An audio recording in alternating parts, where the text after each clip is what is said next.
Hello everyone and welcome back to my YouTube channel. Today I have a sweet baby card to share with you using some of my favorite things products.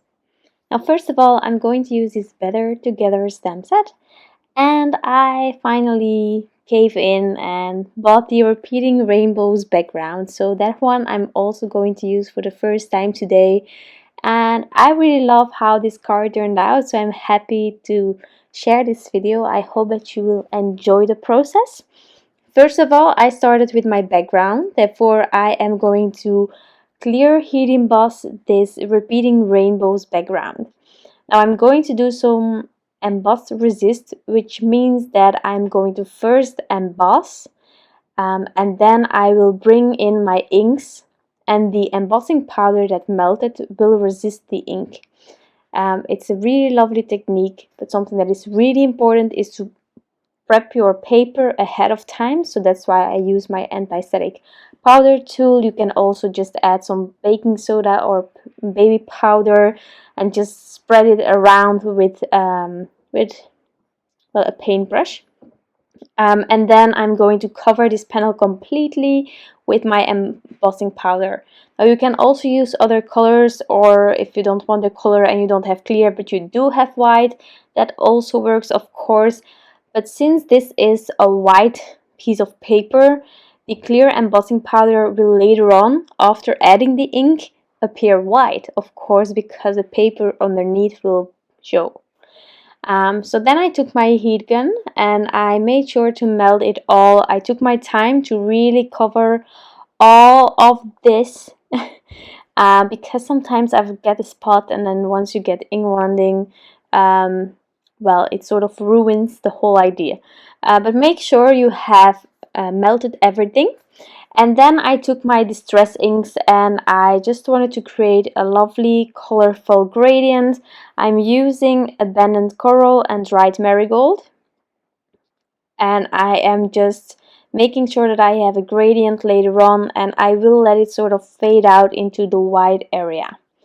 Now I don't need this complete panel, I just need an area that I ink blended that is big enough to later on use this die, which is one of the A2 rectangle frames from my favorite things. A really handy basic that gives you a gorgeous frame. It will be slightly smaller than an A2 size. And I will also die cut that frame a few times out of white cardstock. Now because I am die cutting this frame out of my ink blended panel, the inside of the frame later on will be exactly the size that I need. So I'm just making sure that I am aligning it as straight as possible, keeping those rainbow in mind. Now something else I think would be lovely with these rainbows is to just turn the paper around once you heat embossed it, so that the rainbows are sort of upside down. It was something that I contemplated doing because I have a boat later on, and so the upside down rainbow reminds me a little bit of waves, but then in a really lovely and geometrical way. So that could be a fun twist on this repeating rainbows background. Now to have a bit of dimension, I die cut the frame a few times out of white cardstock as well. And I just started layering one on top of the other using some liquid glue. If you want to, you can definitely make a shaker card by adding several frames on top of each other. I just decided I wanted to keep it as simple as possible since this background is already quite a lot going on, but a shaker would be gorgeous as well. I also think doing a background similar like this with a lovely combination of colors, then a frame, just make a shaker and add big baby with an alphabet set or just with a scripty baby word. I think that would be gorgeous as well. You don't need to have necessarily images. So I added everything on top of each other. My card base is already prepped, so we just need images and a sentiment. So first off, I am going to color the images in.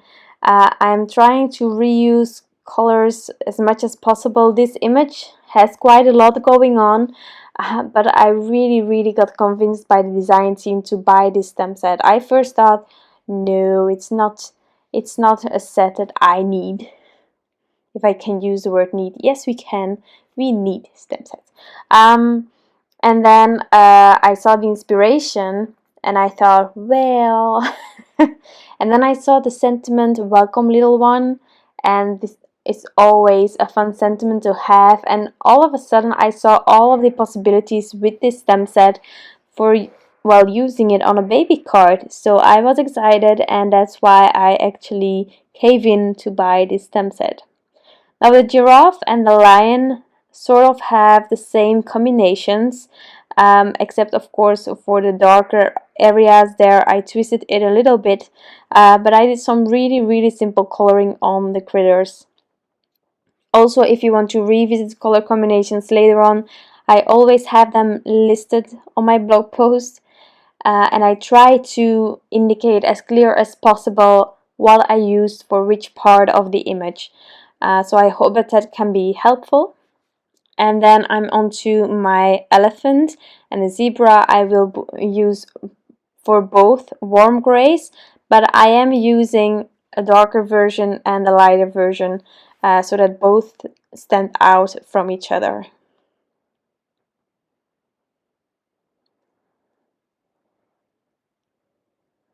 I also think that it would be really cool as well to use this stem set if I'm going to babysit on children. It's quite a large image, so they are occupied for a while, and I think it could be a really cute card by just letting someone younger color this in, then add it to a card and just make that tiny person really happy by giving it to his or her parents. I think that would be really cute.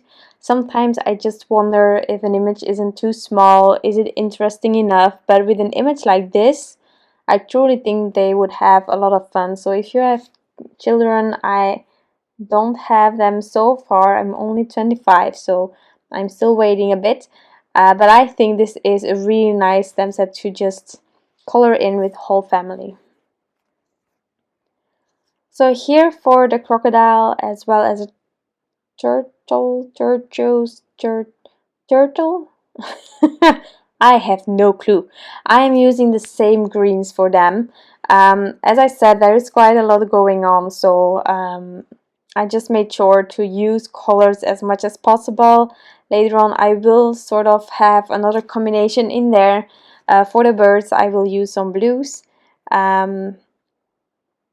But yeah, I try to keep it simple, but this image alone makes it not simple.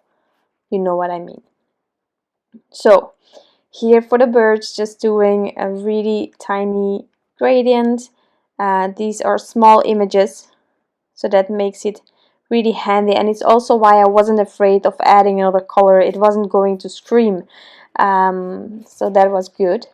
And then I contemplated about what to do with the boat. I had already quite a lot of neutrals, and then of course there is the in-between. Will I keep it neutral or will I add a bit of fun by adding another color? And yeah. And so I ended up deciding for a bit more color, and I tried to sort of find a color combination that would go with my background. Now I don't know if you're having the same opinion as I had, but this red combination, I love it, but it turned out way too dark, and I wasn't happy with how it looked. So I thought, well, now I have all of those animals ready, I'm happy with them, and I ruined my image. So I came back to the image and I decided to go dramatically on top of this image with my colorless blender.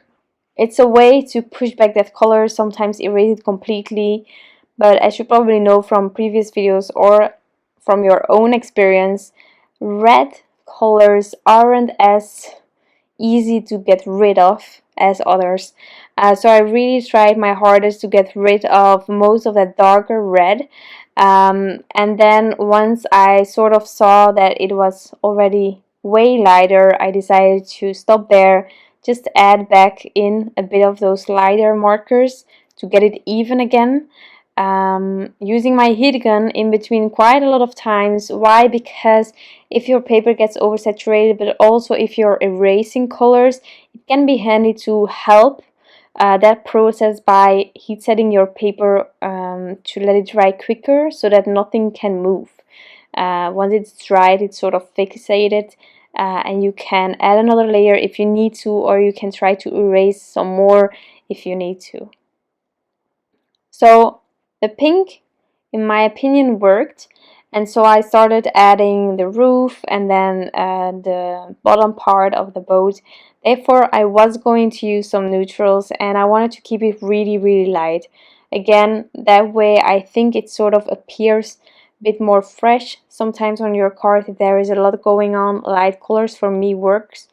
And I also wanted to have some sort of a wood kind of vibe on this boat, so that's why you can see me drawing those lines and just play a bit with darker and lighter markers here instead of trying to have that perfect gradient. I just wanted it to be a bit more rustic, a bit more natural in some ways. So that's what I did for this image, and actually later on, once I had my finished card, I was really happy with the pink that I created by erasing and adding the lightest color back on there. It really matches well with the top part of my card. So once everything was colored in, I fixed the mistakes. I added a bit more of a transition on that red part of the boat. I used the matching dies to cut this image out. There is a lot going on with this image. I think if I would have to fussy cut this, I would go mental, as I'm not good in fussy cutting and I love that white border. So dies were, well, they were necessary when I bought this stem set.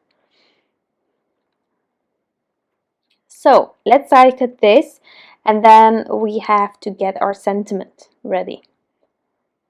So as I said in the beginning, I am going to use the Welcome Little One, and I decided to use this gray cardstock. It's a mushroom cardstock from Concord and 9th.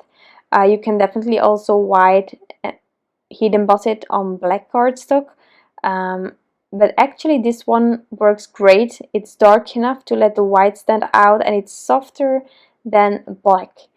So it's a great alternative in my opinion. Also again, I tried to find some sort of a lighter version of the black, just to keep it this way, while a bit more fresh on top of the card. But black would work great as well, and other colors probably as well.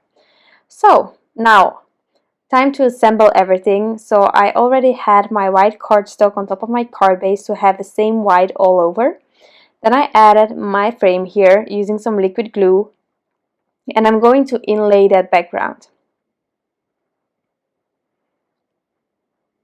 So once I was sure that my frame was straight and I could still wiggle it a bit with the liquid glue, I could just pop in the background and have those rainbows straight as well. If there are some corners that don't want to pop right down because of the layers of your frame, use some sort of a ruler to help you press that down. In the end, it was the same size as we needed because it's die cut with the same die.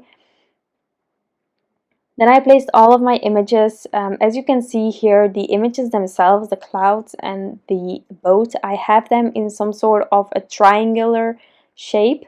It's something that really works great on cards. So if you're doubting about how to place your images, try to find a way to create some sort of a triangle.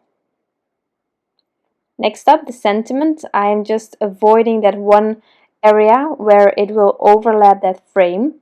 For the rest, I'm using thin foam squares.